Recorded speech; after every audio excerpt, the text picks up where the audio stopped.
Hey, what's up, fellow YouTubers, fellow toy nuts and toy collectors? This is Starscream 1988, and today I'm going to bring you another toy review slash info information on a particular car that I like.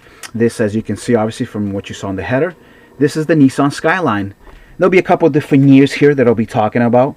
Now, little just info just before I show you the first one here, this which is my oldest one. It's new year. It's a 2011 model from Hot Wheels itself, but it's a 1972 vehicle. Prince Motors is actually the people that created the Skyline, and they have been around for a while. I don't know for how long, that I didn't really check, but they were around since the first Skyline as name came out in 55. By 57 they were having financial problems, so they kind of joined with Nissan to keep making the Skyline because it was their best-selling car. By 66 they went belly up, and so Nissan actually just kept the brand. I guess they just kind of bought them out. They merged.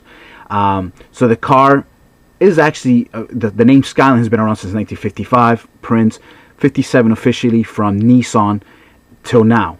Now this one that you're looking at, this is the 1972 C1110. I'm sorry, C110 or C110. Really cool car. This is actually the first time that they kind of created one thinking, you know, it's going to be small, very economical, but it actually became a sports legend. So it became a very popular sports car. It had the right lines. And it was just really nice. Now, the years beforehand, they were just honestly ugly. The years after, they just became very ugly again. But this particular version is really nice. I think they were kind of more, I guess, they're trying to go up against Toyota at the time. You know, with like the, I don't want to say Celica. What was the first one that they made? Maybe it was a Celica. Well, Corollas were already around too. But so maybe I think they were trying to go against the Corollas and stuff in terms of size and power to weight ratio and all that good stuff. But yeah, so that's what this one became. So this was a Skyline. Now many years passed by, and like I said, they didn't make too many good looking ones. They were very more family orientated. But when the in 1981, when the R30 was first introduced, first one using the R moniker, they still weren't very sporty. They were kind of like eh. And that particular one lasted from 81 to 85. Then from 85 to 89, the R31 was introduced. Same thing, nothing really magical happened. But then the big thing happens in 1989 all the way to 1994. They introduced the R32. And that's when they became the icon that they are. Very, very well used in the drift circuits, for racing, and you know, for any type of racing in particular. They were just kick-ass cars.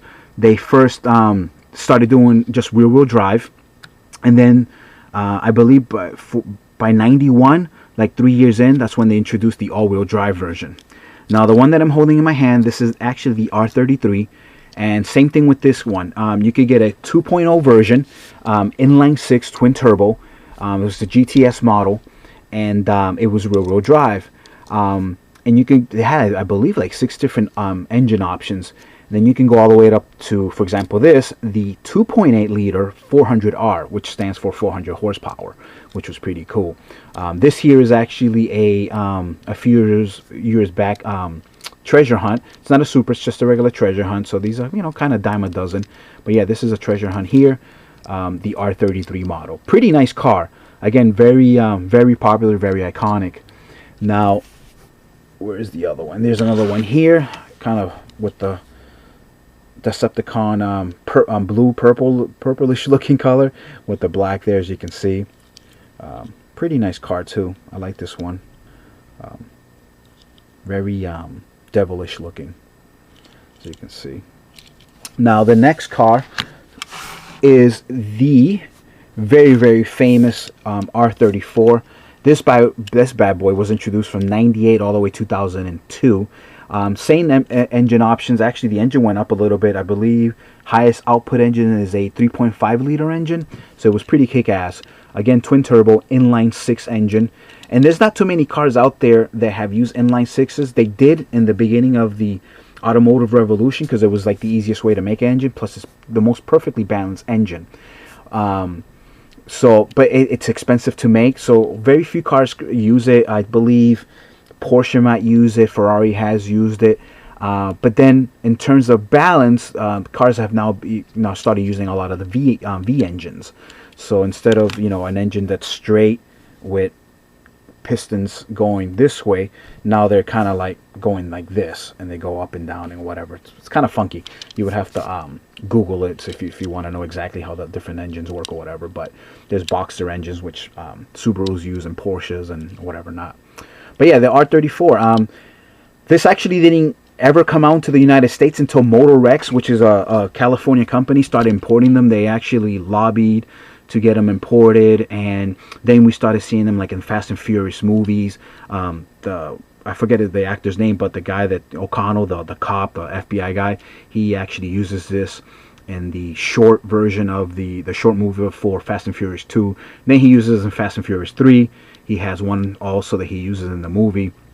So, and he actually, Paul Walker, that's his name. Paul Walker actually now is a huge fan of this car, and he owns quite a few actually, I guess, in real life. So, but yeah, so the R34. Now, while this was being phased out in 2002, they actually, in Japan, came out in 2001 with the new R35, which is actually, it's not really this car, it's kind of like this car. The R35 is what took over this vehicle here. The problem is that they took the R lettering out, and instead it was now the V. And the reason they took the R out was because it was no longer an inline six engine, it was now the V engine. So because it became a V engine, they just changed the moniker to V35. It was still 3.5 liter engine, but they changed it. Now for the first time in the United States, we get it, and it's what this is. This is the Infiniti G35. Well, this is the 37, but it pretty much looks just like, same thing. When the G35 came out, super popular. You see them all over the place. I know here in Massachusetts they're all over the place, and people customize them, and you can add turbos now to them, and they're pretty badass cars. You can also get them now in the G37X's, two-wheel door saloon coupes, or coupes as we call them here in the States. But yeah, it's a real cool car. Again, we'll never see it as a Nissan here in the States, but this is what they are in Japan. So this is still a Skyline in Japan. And I'm sorry that's not focusing all that well. I guess it's because it's black and it's a little dark here, so hopefully you can see that a little bit better now. What's kind of cool is that if Hot Wheels made this in Japan, I mean, obviously it's an American brand, but I know they make a lot of this stuff in Malaysia and Taiwan and all that stuff. There's probably, if you go to the toy stores in Japan, I bet you there's a version of this without the Infiniti logos. Instead it's Nissan, because they kept the inside on the right side, how the Japanese drive over there. So that's kind of funny. It's an Infiniti, but they kept it right hand. So that's that. Now, a lot of these cars, for example, the 34, the 33, they had GTR versions, which meant that they were the best versions, like I said before. What they kind of changed over was that here in the United States and in Japan, instead of them releasing another Skyline or the name Skyline, now what we have is just the GTRs, which is a very cool car. So for many years the GTR name was associated with Skylines. Now it's actually it's on its own, so it kind of branched out and whatever not. So I don't know why it's not focusing. There we go. So as you can see there, very cool car. Its nickname is Godzilla. And if you ever play Gran Turismo, the gentleman that created the game, he actually helped develop the the screen and the speedometer, so it looks just like a video game. That's why it's such a cool car. And for the first few years, nobody could break the code for the ECU. Now a couple companies have, and now you can even make them more powerful than what they come factory tuned. Factory tuned, they're like 600 horsepower. Now you can get like an 800, 900 horsepower GTR if you have the money for it. And this is the last one. Nice white color one here.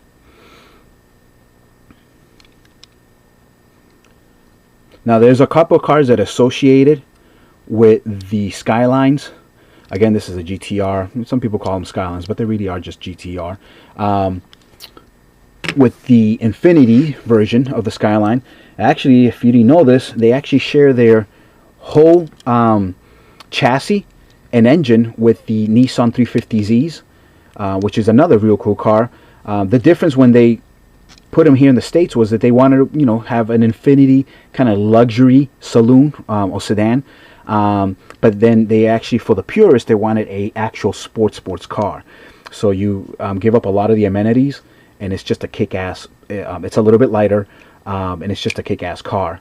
Uncomfortable to drive. I actually driven one of these. I used to work for Acura Peabody, and a guy traded one in because he wanted a brand new Acura, and you know, we all got to try it. But it was okay, but a little uncomfortable to drive. Especially we got really bad roads here in certain cities, so it wasn't a fun car. And that's honestly the reason why he was trading it. He wanted something a little bit more luxurious with better shocks and springs, because these are just really bad. Here's another 350Z there. So again, this is really, honestly, this is like just like the Infiniti, the G35.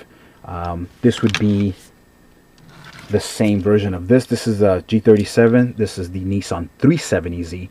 So it's a 3.7 liter engine. Exact same chassis, same engine, pretty much same everything except for the cosmetics and the badging. So.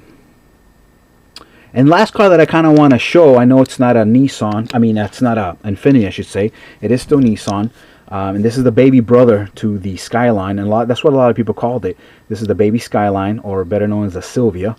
Or here in the States, we call these the 200SX, and there was even a 240SX with a 2.4 liter engine. And these are really, really popular. In Japan, they only went up to 2.0 liter engines just because they're a little bit more conscious about gas. Here in the States, we like big engines and a lot more horsepower. But the big differences are that they don't share anything with each other other than the look. And in the States, our version actually uses a truck engine, believe it or not.